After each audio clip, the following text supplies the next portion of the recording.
Well, at last, we've been waiting a long time for this. Let's begin.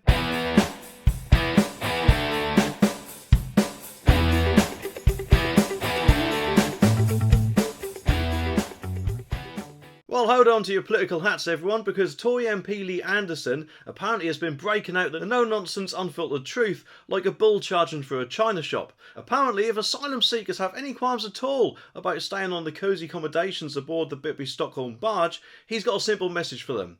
Why not just sail back to France? But to be honest, he says it in a much different way, which you'll hear from the article in a bit. But it's about time, isn't it, that a politician told it how I'm guessing the majority of the country actually sees it. And guess who's here to defend him? Yes, that's right, none other than Justice Secretary Alex Chalk, who, get this, apparently previously warned about the ugly bigotry in politics. But I'm guessing he's finally seen sense himself, because this time he's like, oh, it's fine, Lee is just expressing himself in a sultry way. The thing is though, if migrants are genuinely in need of help, then they should be happy to be housed wherever, shouldn't they? Not turn their nose up at it like I'm guessing the spoiled celebrity would if they just noticed a lump of dog poo on the red carpet. And while we're at it, these asylum seekers shouldn't actually be chucking their expensive smartphones or ID documents in the water at all either, should they? As I'm guessing quite a lot of illegal boat people have already done. Maybe, who knows, the reason why they don't like it too much is because they probably actually got used to living in 5-star hotels, haven't they? But I'm sorry, that's just tough and cannot continue. The article says that a Tory MP said asylum seekers should F off back to France if they don't want to stay on the new Bitby Stockholm barge. The comments made by Lee Anderson have been defended by Justice Secretary Alex Chalk,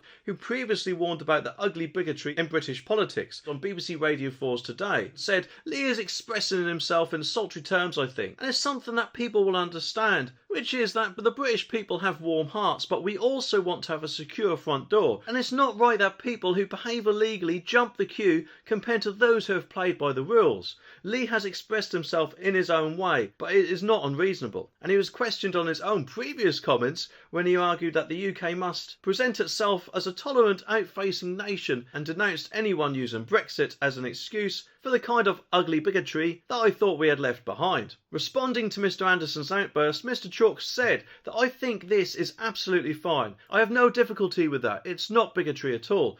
This country, lest we forget, has offered home to 400,000 people since 2015. So, for example, Ukrainians, people from Hong Kong and Afghans, and those who don't play by the rules, who take advantage of those opportunities we provide and try and jump the queue, rightly cause anger. And so far, 15 people have been moved onto the Bitby Stockholm, which is moored in Portland in Dorset. So apparently the BBC's DIY SOS gave Peter Chapman's family home their special treatment. And let's just say it turned into a DIY disaster that could have rivaled a comedy of errors. But understandably, he doesn't think it's very funny at all, because he now says they caused £30,000 worth of damage. The BBC has stepped in and decided actually they will give some financial compensation, or help rather, for the wreckage they caused. But of course there's just a teeny weeny problem, because who needs a surveyor, right, when the BBC can just, spin a roulette wheel and pick a random number to offer. Let's see, we've got 5,000, 10,000, 15,000, ding ding ding, we have a winner. But to be honest, it does make me wonder if the BBC does have any sneaky fears at all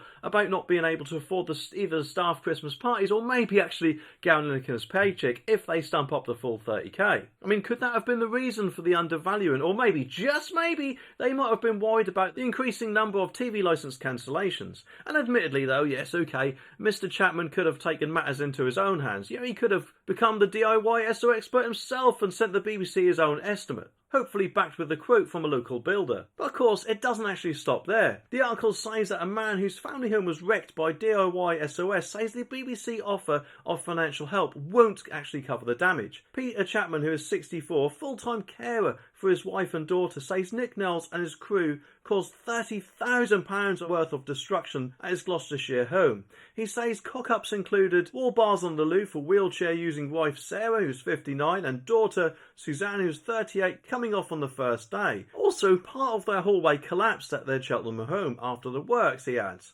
Both incidents could have been fatal, Peter believes, and following a 3.5-year row, Peter has now refused £15,000 worth in compensation from the BBC, claiming repairs would cost double. He said, I wish I'd never heard of DIY SOS. They've literally had me in tears. They just don't want to know. I've been trying to get them to understand the impact their botched attempt of helping me and my family has had on me.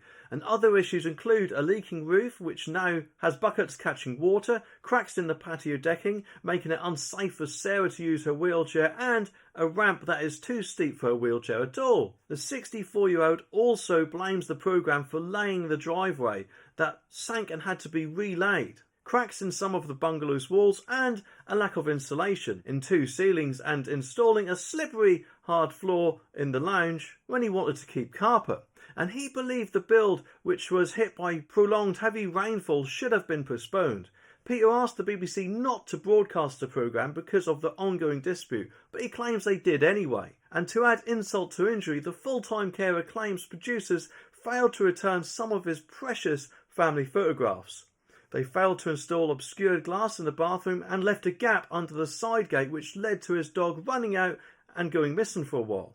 But of course, a BBC spokesman said that it sought impartial third-party advice to assess the property when Mr. Chapman declined its offers for help, and it claimed it offered 2 various solutions, though Mr. Chapman denied this had been the case. You know, it kind of looks like our Electoral Commission decided to throw a massive party for cyber crooks, and guess what? We've all been invited. Yes, that's right, folks. A whopping 40 million Brits are now rubbing shoulders with hostile actors in a virtual world, all thanks to a serious hack. I mean, bravo, well done. You know, I mean, who needs privacy when you can just have your personal details exposed all over the entire internet? Of course, you know, don't worry.